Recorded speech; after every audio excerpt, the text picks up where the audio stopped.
வாங்க, இன்னைக்கு நாம ஒரு ரொம்ப வித்தியாசமான ஆனா நிறைய பேருக்கு அவ்வளவா தெரியாத ஒரு இடத்த பத்தி பார்க்க போறோம். இது கடலூர் மாவட்டத்துல இருக்கிற தென்னம்பாக்கம் கிராமத்துல இருக்கு. இது வெறும் செங்கல் கருங்கல்லால கட்டப்பட்ட சாதாரண இடம் கிடையாதுங்க.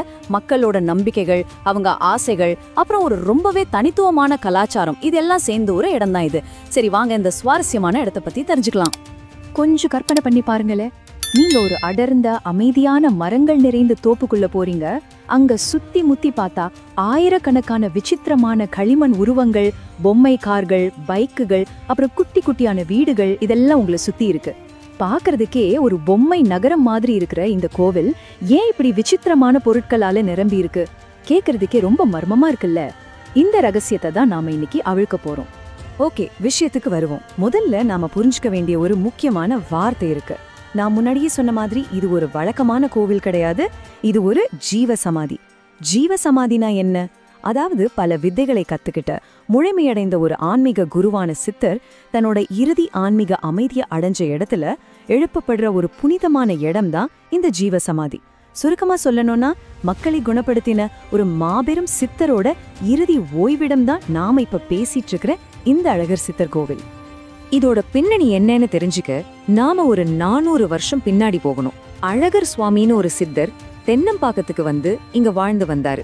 அந்த பகுதி கிராம மக்களுக்கு வந்த பல கொடிய நோய்களை அவரு தன்னோட அபாரமான சக்தியால குணப்படுத்தினாருன்னு சொல்லப்படுது. கடைசியா அவர் அங்கேயே ஜீவசமாதியும் அடைஞ்சிட்டாரு.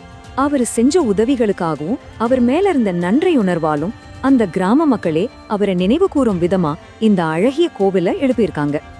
இப்போ இந்த கோவில் வளாகம் எப்படி இருக்கும்னு உங்களால கற்பனை பண்ண முடியுதா? பல நூற்றாண்டுகள் பழமையான பிரம்மாண்டமான ஆலமரங்களுக்கு நடுவுல ரொம்பவே அமைதியான ஒரு சூழல்ல இது அமைஞ்சிருக்கு. இதுல ரொம்ப ஆச்சரியமான விஷயம் என்ன தெரியுமா? அழகர் சித்தரோட முக்கிய சன்னதி நேரடியாக ஒரு கிணத்துக்கு மேலேயே கட்டப்பட்டிருக்கு. ஆமாங்க, அவர் இந்த கிணத்துல தான் ஜீவ சமாதி அடைஞ்சதா சொல்லப்படுது. அது மட்டும் இல்லாம இந்த வளாகத்துக்குள்ள மொத்தம் 3 தனித்துவமான சன்னதிகளும் இருக்கு. அந்த 3 சன்னதிகள் எப்படி அமைஞ்சிருக்குன்னு பாத்தீங்கன்னா அதுவே ரொம்ப சுவாரஸ்யமா இருக்கும். நீங்க உள்ள நுழைஞ்சதும் முதல்ல முனி சன்னதிய பார்க்கலாம். அதுக்கு பின்னாடி சிவபெருமான் சன்னதி இருக்கும். இந்த 2 சன்னதிகளையும் தாண்டி பின்பகுதியில தான் அழகர் சுவாமி சித்தரோட ஜீவ சமாதி அமைஞ்சிருக்கு. இந்த அமைப்பு முறையே பாத்தீங்கன்னா ரொம்ப தனித்துவமாவும் ஆழ்ந்த ஆன்மீக அர்த்தம் கொண்டதாவும் இருக்கும். சரி, இப்போ ரொம்ப முக்கியமான பகுதிக்கு வருவோம். அந்த ஆயிரக்கணக்கான பொம்மைகள் அங்க எப்படி வந்துச்சு? அதுக்கு காரணம் தான் இங்க இருக்கிற வேண்டுதல் நிறைவேறும் பாரம்பரியம்.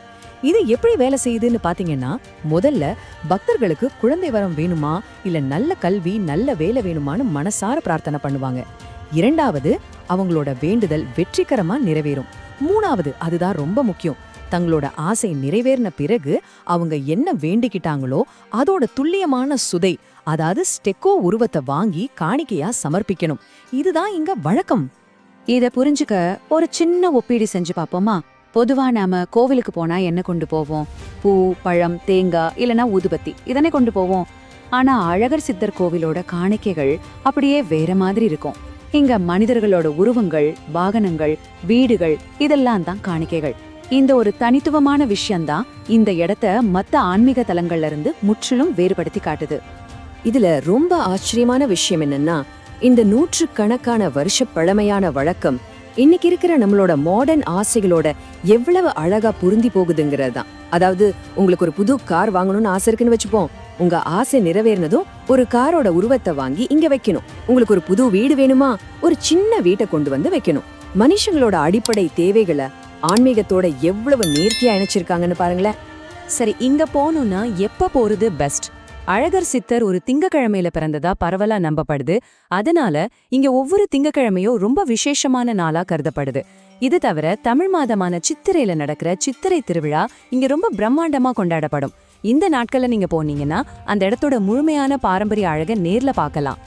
இந்த ஆயிரக்கணக்கான சுதை பொம்மைகளை நேர்ல பாக்குறவங்க எவ்வளவு ஆச்சரியப்படுறாங்கன்னு பல பயணிகளோட அனுபவங்களே சொல்லுது. உதாரணத்துக்கு சமீபத்துல பிப்ரவரி 2026 இங்க வந்த ஃப்ரெட்ரிக்ங்கிற ஒருத்தர் பல்லாயிரக்கணக்கான காணிக்கைகளோட ஒரு புனித தோப்புல அமைஞ்சிருக்கிற அற்புதமான சின்ன கோவில் அப்படின்னு ரொம்பவே சிலிர்ப்போட சொல்லியிருக்காரு.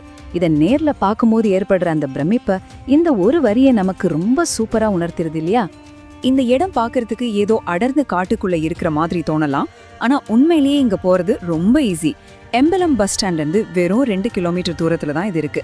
பெரிய ஊர்கள்ல இருந்து வரணும்னா கடலூர்ல இருந்து 16 கிலோமீட்டரோ, புதுச்சேரியில இருந்து 19 கிலோமீட்டர் தான் தூரம். ஒருவேளை நீங்க ஃப்ளைட்ல வர பிளான் பண்ணா புதுச்சேரி ஏர்போர்ட் வெறும் 23 கிலோமீட்டர் தூரத்துல தான் இருக்கு. அதனால போக்குவரத்து பத்தி நீங்க கவலைப்படவே தேவையில்லை. ஓகே, இப்போ உங்களுக்கான டிராவல் பிளான பாத்திரலாம். நீங்க கடலூர்ல இருந்து வர்றீங்கன்னா கன்னி கோயில் அப்புறம் பாகூர் வழியா ரொம்ப ஈஸியா வரலாம். அதுவே புதுச்சேரியில இருந்து வர்றீங்கன்னா தவளக்குப்பம் வழியா வர்றது பெஸ்ட் ரூட். இது தினமும் காலையில 6 மணில இருந்து நைட் 8 மணி வரைக்கும் திறந்திருக்கும். ஆக உங்களுக்கு வசதியான நேரத்துல முழுமையா 14 மணி நேரம் இந்த அதிசயத்தை நேர்ல பார்த்து ரசிக்கலாம். நாம இந்த தொகுப்போட இறுதி பகுதிக்கு வந்துட்டோம்.